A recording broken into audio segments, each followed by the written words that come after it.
Welcome back to another video. Today I'm going to be ranking all sets based on how viable I think each Uber can be.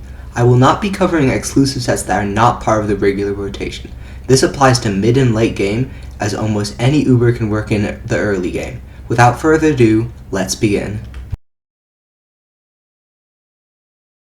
It shouldn't be much of a surprise that this set is in last place. Almost all of these units are support units, and most of them are very underwhelming. Most of the units share a couple similarities. They have a very long range, have very low health, and take a very long time to attack. The long range is a great asset for the units. However, because they have low health and take a long time to attack, they are unable to defend themselves. Most of the units are very bad, however there are some great units from the set. Lugas can provide very helpful freezes, which can be good in quite a few levels. Nekoluga has exceptional DPS, and each of his attacks can do massive amounts of damage to a large area. Nekoluga is the star of the show. He is single target, but his attacks do so much damage which can destroy bosses if he lands his hits. This set contains some decent units, but also has some really bad units that are practically unusable. This set contains Sodom, who is one of the worst units in the game because he is just a tank that is resistant to floating, and floating units can be extremely powerful. Kamakura is another underwhelming unit who has very low DPS even in his true form. His only special trait is that he has the chance to knock back and slow red enemies, which is a trait that is outclassed by many units. There are a couple good units of this set. Ganglin can rush in and do a high amount of damage to zombie enemies, which are a notoriously difficult trait. Var's true form is very good with the target relic talent. This allows him to knock back and slow relic enemies, which are a trait that is very prominent in Uncanny Legends and can be very painful to control. Overall, this set has some cool units, but most of them are very mediocre. This is a set that is designed to counter zombie units, as all of the units you can get from this set have zombie killer. Mighty Carousel's true form can completely shut down Big Peng Z stages, which are some of the toughest stages in the game. This is because he has zombie killer and is immune to toxic, which is how Big Peng Z deals most of his damage. Aside from this, he's almost useless. Mighty Bomber's main ability is that he can knock back zombie enemies, potentially stun locking them. This is amazing against big Sal's, but is otherwise pretty useless, as knocking back enemies can potentially cause your shorter range units to go into the range of more of the enemies. Mighty Therme Deluxe is one of the strongest zombie units in the game, as he has a 3-power attack that can freeze zombies every time he gets a hit off.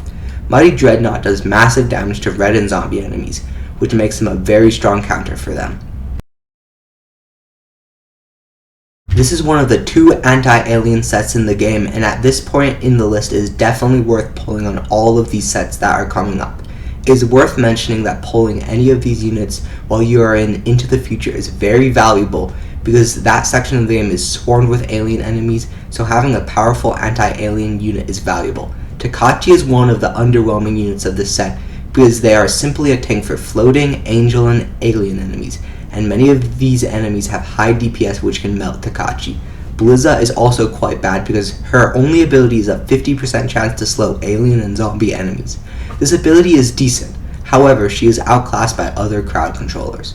Volai is on the stronger side of units because 2 Volais can actually perma-freeze aliens, which is amazing. Bora is one of the strongest alien nukers in the game and has very high DPS against them. This set focuses on anti-black units, and has some very good units and some pretty awful units. Wargod Kenshin is quite bad.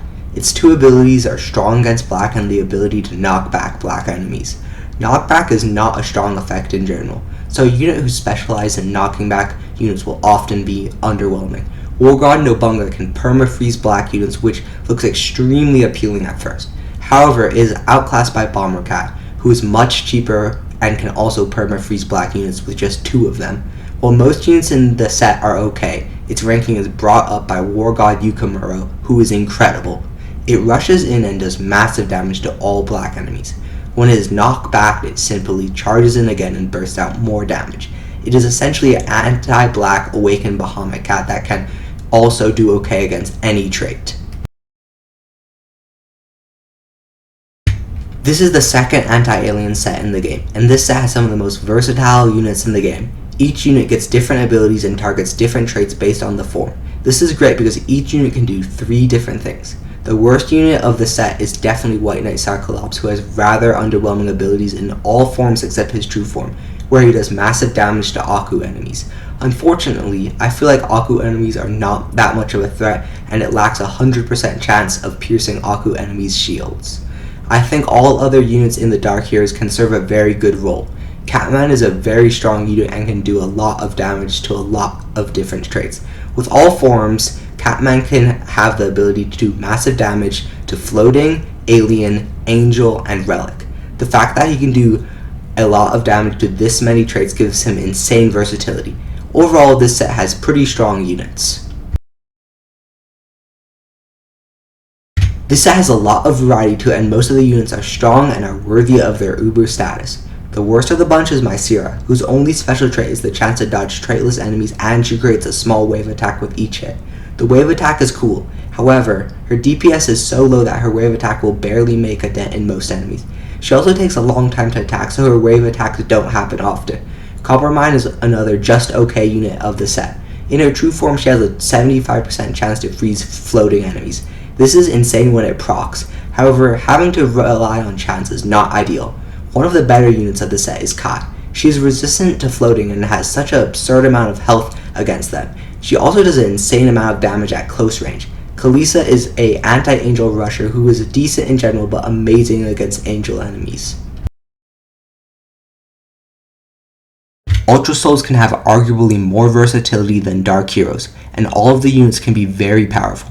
This is the point where I feel like there are no bad units in the rest of the sets, and all of the units in this set affect angel enemies. This set is unique because the first form is a cheap spammable unit, and their second form is a unit that acts like a conventional Uber. Angels are a consistent threat throughout the game, so having even one of these units gives you a great advantage. One unit of this set that you may know is Casa Jizzo. He is known to be one of the best spammable anti-angel and anti-black unit in the game. His range and price makes it very easy to get a large stack of them that can decimate everything. Unfortunately, he is outclassed by quite a bit of units in the endgame, but he is still very good in the mid/late game.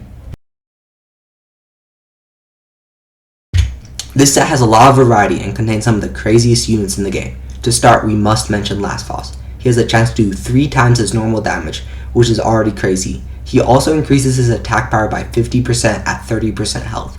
This gives him the potential to melt some of the tankiest bosses in the game.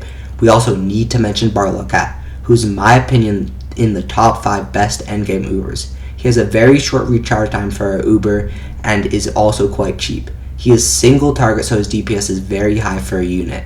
Additionally, he has a talent that lets him increase his attack power by 3 times at 33% health. This makes him have the highest DPS in the game, and a single hit from his strengthened attack will destroy most bosses.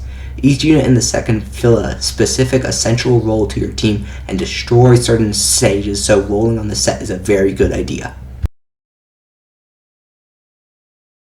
This set is so powerful it actually rarely comes on in the cycle because of how broken most of the units are. Light Mother, a set, is the worst in this set because of her fairly low base DPS. However, she is still a above average Uber because she can create a wave attack. Besides that, there's Ganesha and Amaterasu are some of the best generalist units in the game. Aphrodite is also one of the strongest units in the game, being able to snipe anything with a very high DPS for her range. She also does massive damage against aliens, which devastates them. Anubis with ultra talents makes him absolutely insane, dealing some of the highest DPS in the game. Other than these units, there is nothing bad you can get from this set. If it comes around and there is a guaranteed Uber, roll it. And that is the end of the list. This is just my opinion, and feel free to roll on any set you would like if you want a unit or you just like the designs. As always, thank you for watching, and please consider subscribing if you enjoyed the video.